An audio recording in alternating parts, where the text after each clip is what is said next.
Hello and welcome. We are going to tackle Unit 4, which is Westward Expansion and Manifest Destiny. Let's start with the first question of Section 1. What were the initial beliefs of Jefferson about how big and powerful the government should be? This is going to take us back to that strict versus loose constructionist, and we know Jefferson was a strict constructionist in the beginning, which meant that he believed in a limited government. And then the next one here, what forced him to change his beliefs? Well, that would be the Louisiana Purchase. First, shade color the Louisiana Purchase on the map, and then highlight the Mississippi River. Okay, so here we've shaded. Let's change colors, and then the Mississippi River is going to be all of that. All of that right there. Good. What did the Louisiana Purchase do to the size of the U.S.? That would be, it doubled the size of the U.S. Why was this purchase important?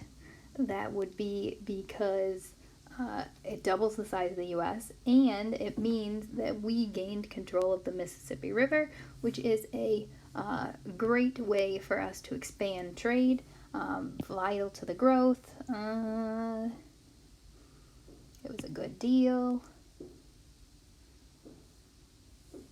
Good. So that's going to expand trade. Trade. More money for us. James Monroe.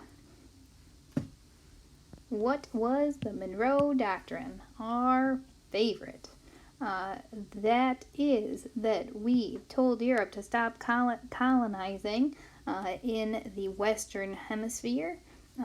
Remember, you stay out of the Western Hemisphere, we will stay out of Europe. And the you that we're talking about here is all European empires.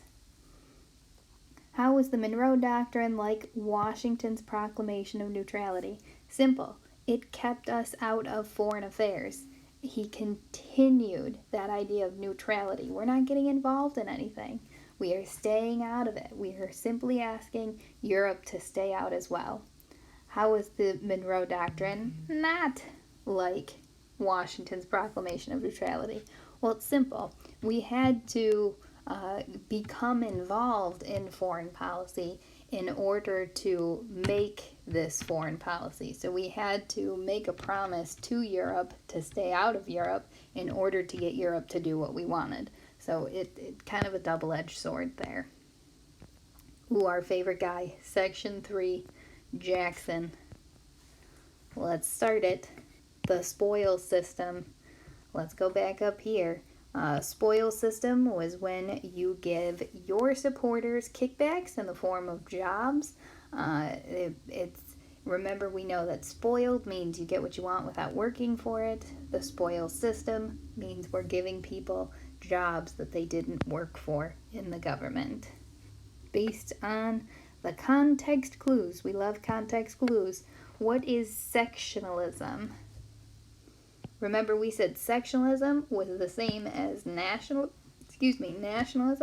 It's pride in your section of the country.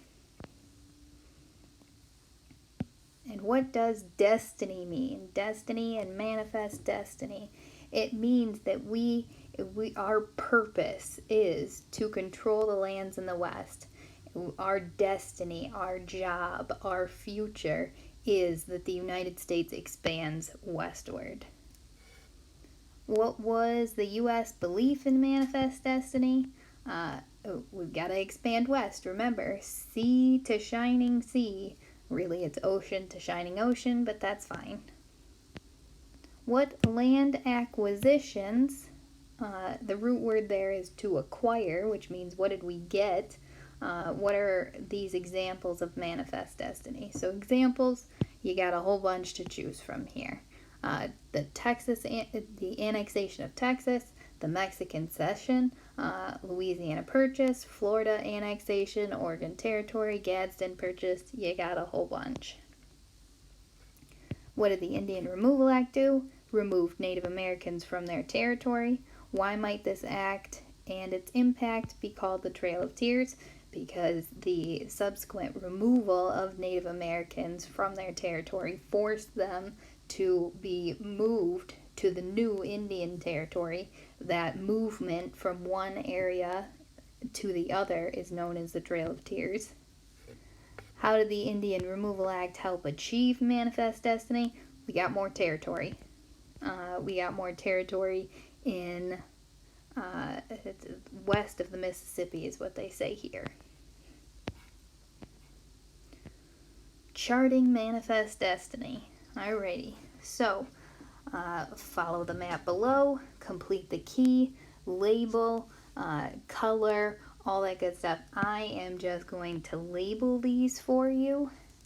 So we've got the colonies here. And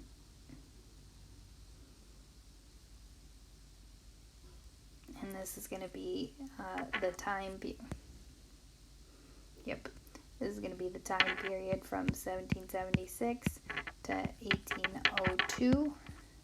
This is going to be the Louisiana, I'm going to spell this wrong, Purchase. This is the Texas Annexation. This is going to be the Mexican Cession. This is the Oregon Territory, and this here is going to be the Gadsden Purchase. Purchase as an E, and then we know here this is the Florida Territory. Good. You guys can color that however you see fit. Let's keep it moving to down here is where you would get those titles, the colonies. I labeled it 1776 to 1802, Louisiana Purchase, Florida Invasion, Texas Annexation, Oregon Territory, Mexican Cession, Gadsden Purchase. And then you've got a nice map down here where you can check yourself. Hopefully yours is that pretty and colorful. And that brings us to the end of section 4. Tune in next time for section 5. Any questions? Remember, shoot me an email.